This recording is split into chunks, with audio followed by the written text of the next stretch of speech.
Another review for you, this time on a piece of kit that I'd label disco. Not the kind of gear we use every day, but in this case it solves a problem. The problem is this: we have a band and the van is full to the brim. There's no space left for flight cases, for lights, cables, and no money to pay a person to work them or set them up. Our sound guy has his hand full with sound and has no time to set up the lights, let alone work them during the show. Most of our shows are in theatres where we use their existing lighting, but we have a number of shows coming up in venues where they have no lighting at all.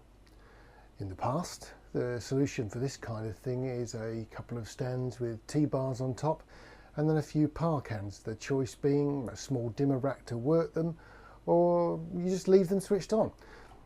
They get hot, they're not particularly useful, and they're prone to go pop. LED versions came along, but they were just too dim for us.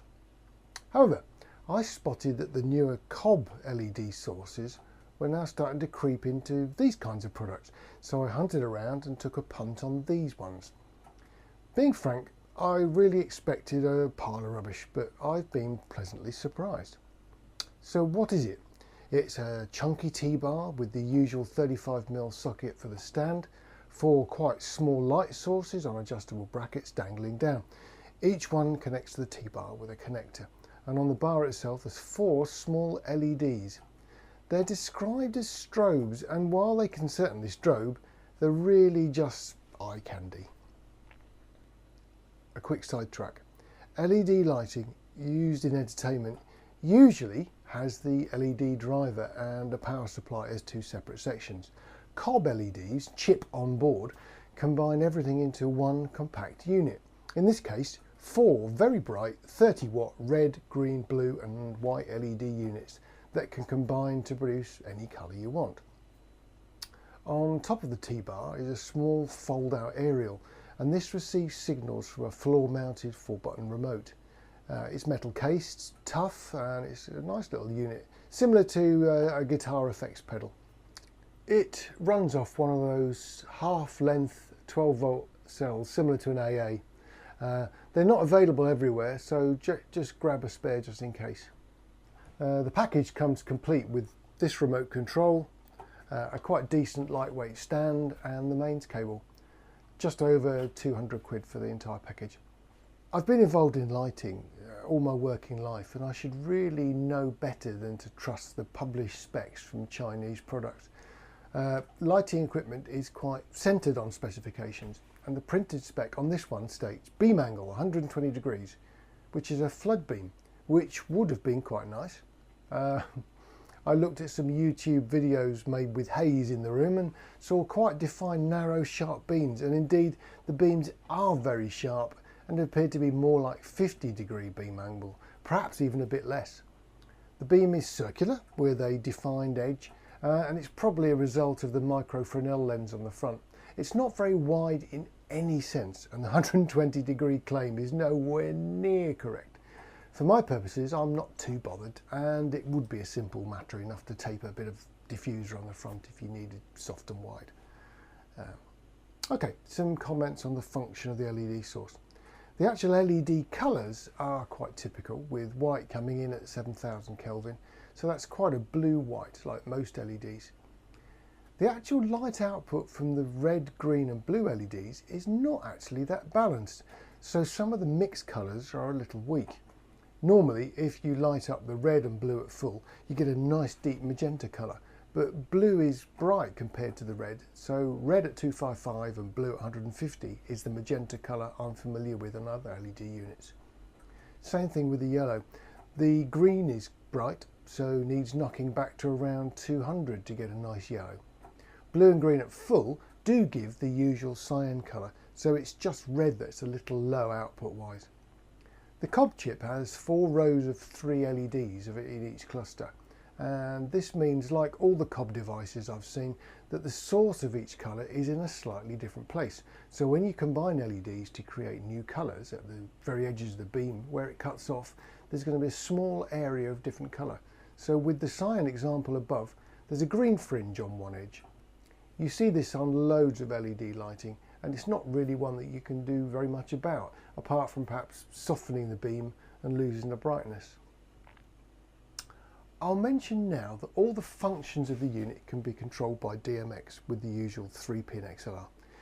A word on the DMX attribute implementation. It's an RGBW unit, so at the very least you would assume a minimum of 4 channels of control just to get the thing working, but not so. They've implemented a 3-channel setting as well. Be aware that this allows loads of pre-programmed effects to be controlled, like flashing, sound to light, automatic random settings and stuff like that. It does not allow any direct brightness control, only access to the gizmos. The 6-channel setting is the one to use if you need fader control of red, blue, green and white separately to mix your own colours and stuff like that.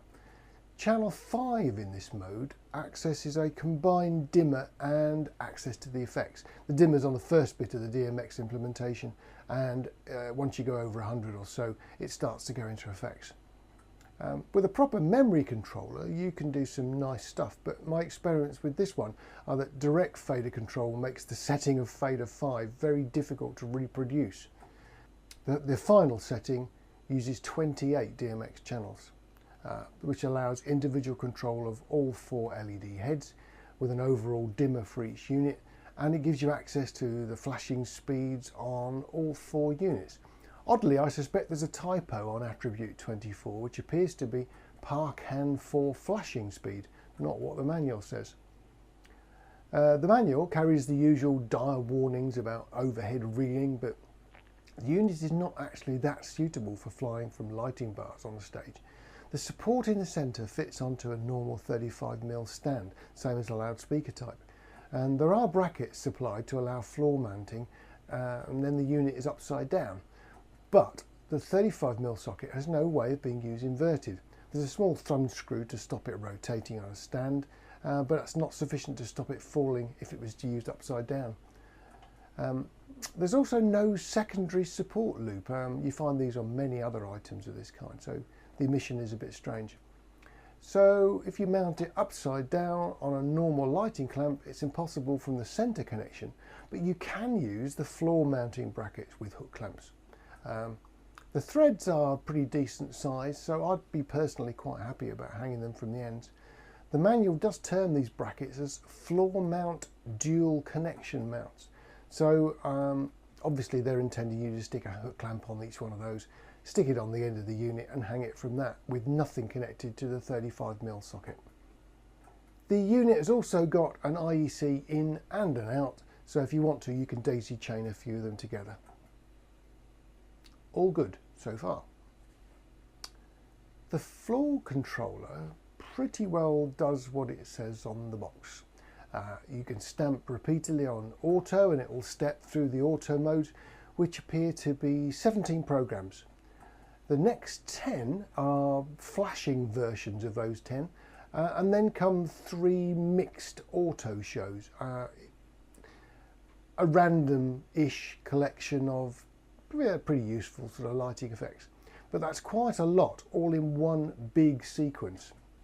In that big list of auto settings, there are a few, but they incorporate those 4 bright LEDs mounted on the top of the T-bar in the routine.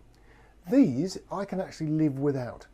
For my band, they're a bit too distracting to be used in a random fashion. They draw people's attention to the lights rather than looking at the band. So when you're driving with a floor controller, you can only go forward through the programs, and of course some of these include effects that you don't want or don't like, and many of them include that nasty flashing LED strobe, either flashing in unison together or flashing one by one. I just find it a bit distracting.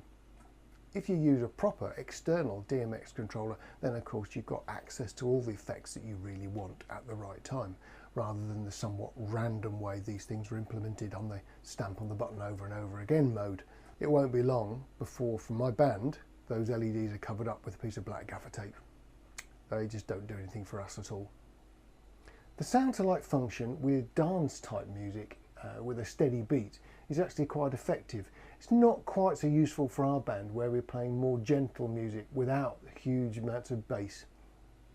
The sound to light function has a sensitivity control mounted on the T-bar, but I found that more of a reduction control, allowing you to actually just turn it down rather than giving you extra gain if you wanted to use it with music that's playing perhaps just in the background. That just isn't going to happen. One floor controller can control more than one of these lighting bars, but here creeps in the only real issue that I've got with the unit. The little antennas that pop up from the floor controller and the T-bar need to have an unobstructive path, and I've found this very difficult to do. What happens is you stamp on the auto, colour or sound buttons, and sometimes the wireless command doesn't get to one of the units, putting it out of step. So for example, you stamp on the colour pedal and one of the T-bars goes red, the other doesn't. Pressing again makes that one go red, but the other steps ahead to the next colour. And the same happens with the auto and sound functions as well. Blackout, oddly, always seems to work, so I've not found that one a problem. One extra benefit, the wireless system is not coded in any way, so I tried using both controls, giving the other to the guitarist, and we can both stamp on them, in the guitarist's case somewhat randomly, but the two do work together fine, and either of us can work the lights. In my work we use Magic Cue systems for our moving head kit and conventional lighting, and I've come to appreciate the benefits of predictable and repeatable lighting, but for the band it's really illumination that we're after rather than a proper light show, so people can see us. And even if I end up with one flashing red and white and the other steady pink, I can live with that, because the benefits of these units is simplicity, speed and then space in the van.